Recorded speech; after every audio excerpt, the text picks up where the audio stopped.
तो अब भगवान कृष्ण चलने लगे। इतनी जल्दी कैसे चलने लगे?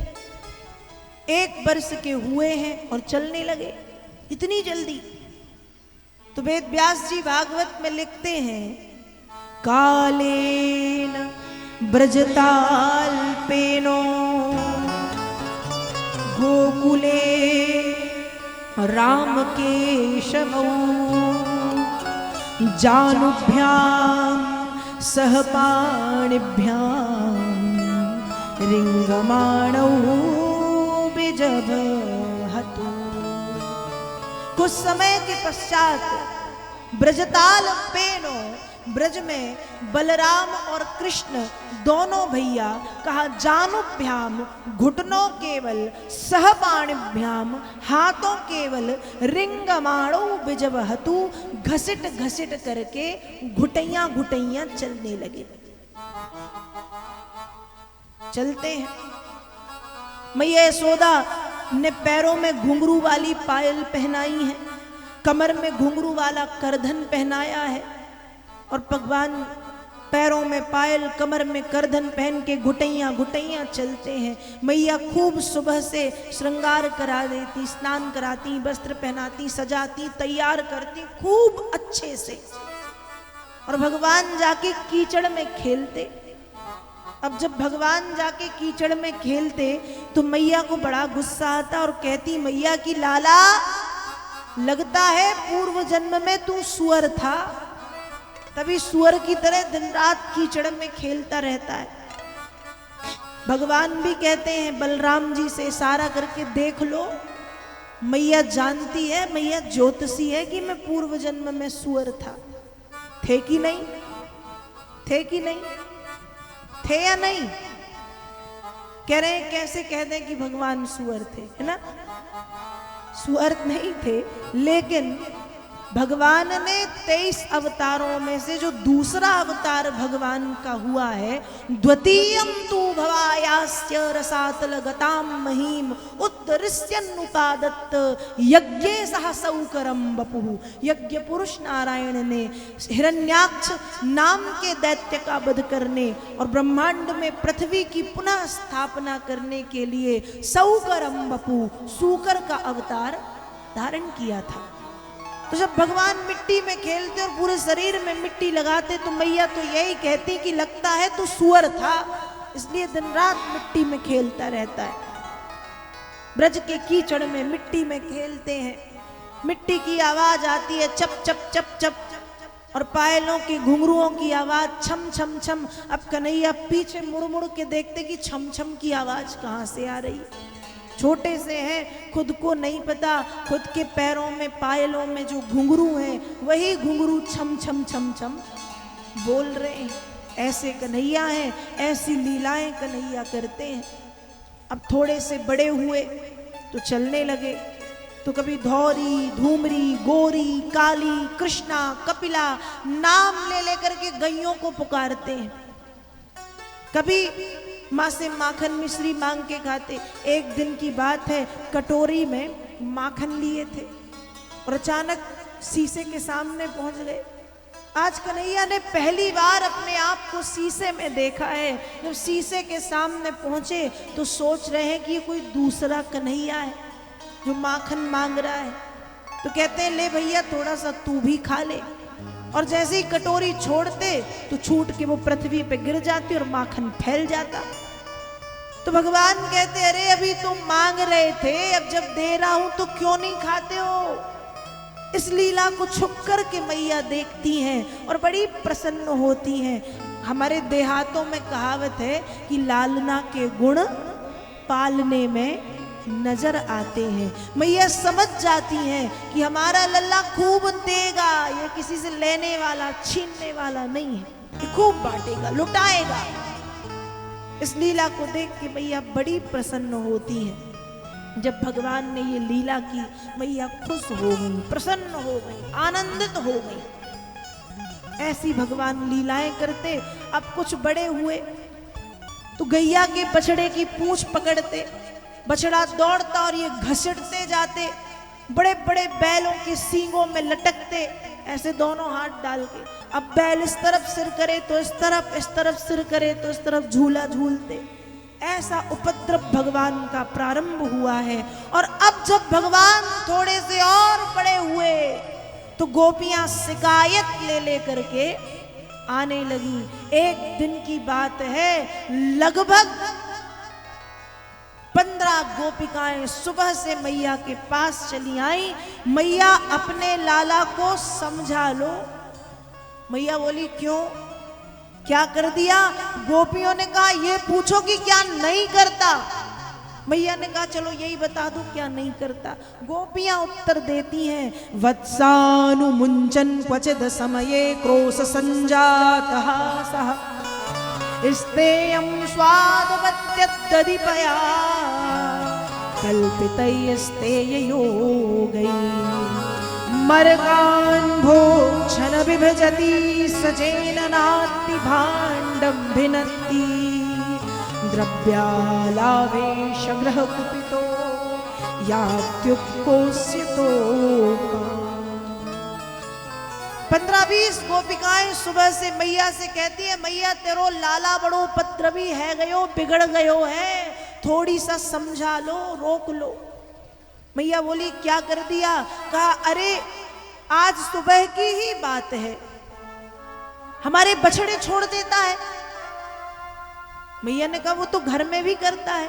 कन्हैया ने देखा कि गैया लग चुकी है तो बछड़े छोड़ देता है। गोपियां बोली देख लो कितना चालाक है, घर में सही करता है, हमारे यहाँ उल्टा करके आता है। यदि गाय लगनी है सुबह 7 बजे तो सुबह 5 बजे से आके बछड़ों को छोड़ देता है। बछड़े गैया का सारा दूध पी जाते हैं और जब हम गैया लगाती हैं तो वो हमें लाते मारती हैं। मैया ने कहा तो थोड़ा सा गुस्सा दिखा दिया करे, क्रोश संजात। मई गोपियों ने कहा आपको क्या लगता है हमने गुस्सा नहीं दिखाया होगा? कहा दिखाया, बिल्कुल दिखाया। जब हम गुस्सा दिखाते हैं तो हासहा ये हंसने लगता है। और कहा जब ये हंसता है तो मैया इसकी मंद मंद मधुर मुस्कान इतनी सुंदर है, इतने अच्छे से हंसता है कि अब अपना सारा गुस्सा भूल जाती। दूसरे दिन कुछ गोपिकाएं फिर पहुंची। मैया अकेले तो ये जाता नहीं कहीं, इसके साथ इसी के जैसे कम से कम 8-10 और ग्वाल वाल होते हैं।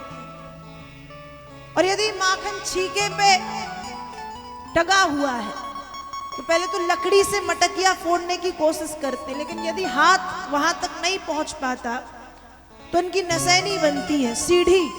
पहले 8, फिर 6, फिर 4, फिर 2, फिर 1।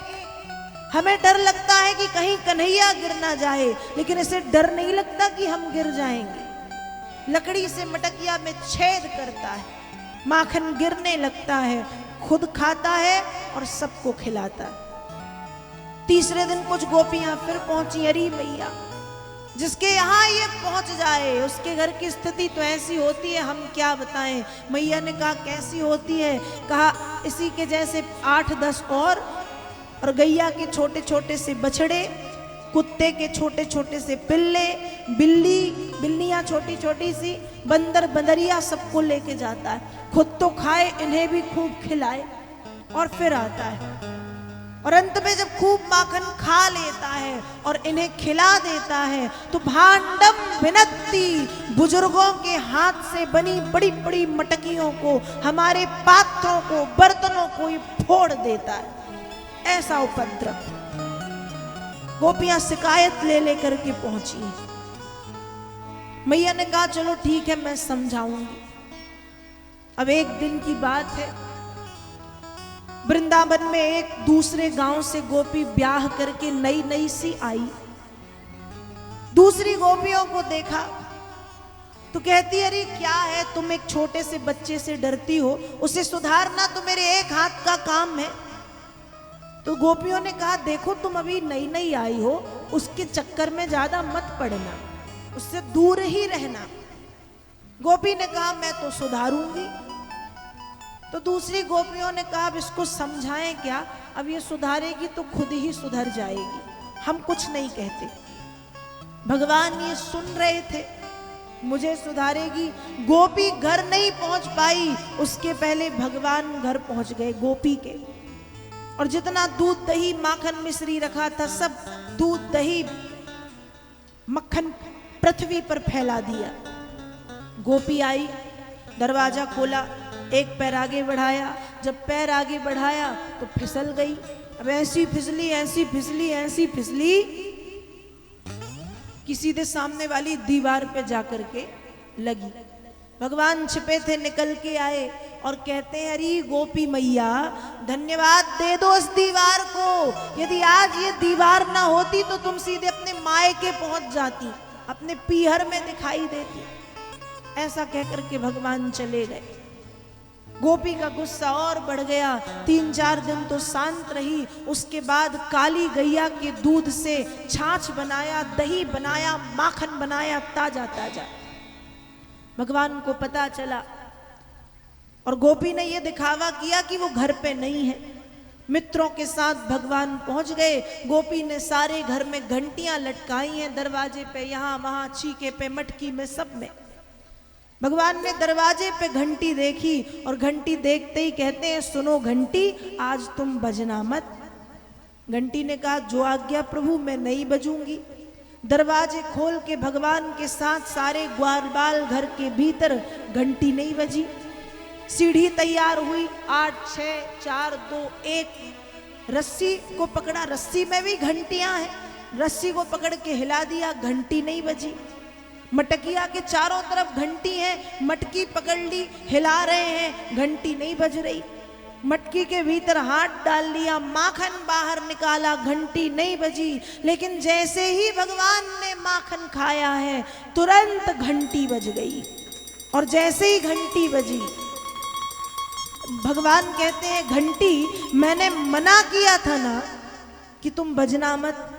मेरे मना करने के बाद भी तुम कैसे बजी? ये गलती तुमने कैसे की? घंटी कहती है, देखो भगवान, इसमें मेरी कोई गलती नहीं है। भगवान ने कहा, तो किसकी गलती है? मेरी। घंटी ने कहा, बिल्कुल आपकी गलती है। क्यों? मेरी कैसे गलती हुई? कहा, वेदों में आपने ही लिखा है कि जब ठाकुर जी को भोग लगता है तो घंटी का बजना जरूरी होता है, और ठाकुर जी भोग लगाएं और घंटी ना बजे, ये कैसे हो सकता है? आपने लगाया भोग, मेरा काम था बजना, तो मैं बज गई। घंटी बज गई, गोपी आ गई। गोपी आई, सारे मित्र वहां से भाग गए। गोपी ने भगवान कृष्ण को पकड़ा और कहती है, आज पकड़ में आया है, आज तेरी मैया से तेरी शिकायत होगी। पकड़ लिया भगवान को, पकड़ के बैठी है। फिर कहती है कि मैं तुम्हें तुम्हारे घर तक नहीं ले जाऊंगी, क्योंकि रास्ते में तुम हाथ छुड़ा के भाग सकते हो। मैं रस्सी से बांधूंगी और तुम्हारी मैया को तो यहां लेकर के आऊंगी।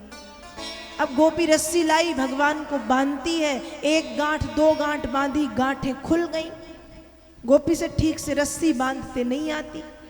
भगवान ने गोपी को अपनी मीठी मीठी बातों में लगाया और भगवान कहते हैं कि गोपी मैया, चलो मैं तुम्हें अच्छे से यमुना जी के किनारे बांधना सिखाऊंगा। गोपी चल दी, एक पेड़ के नीचे खड़ा करके 4-5 बार लपेट के 1 गांठ 2 गांठ 3 गांठ बांधी। गोपी कहती है, बस बस, अब सीख गई, अब मुझसे बांधते बन जाएगा, अब मुझे तुम छोड़ दो। उस समय भगवान कहते हैं कि गोपी मैया, जिस तरह से तुमसे बांधते नहीं बनता ना, वैसे ही हमसे छोड़ते नहीं बनता। और ऐसा कह करके भगवान वहां से चले गए। शाम तक गोपी यमुना के किनारे एक पेड़ के नीचे बंधी रही। शाम को गोपियां आई, तब उस गोपी की रस्सी को खोला। इस तरह से भगवान श्री कृष्ण ब्रजभूमि में अनेक सुंदर सुंदर लीलाएं करते थे। कभी गोपियों को सताते थे, ग्वाल वालों के साथ खेलते थे, गैया चराते थे, बड़ी सुंदर सुंदर लीलाएं भगवान करते थे। ऐसी पावन ब्रजभूमि थी।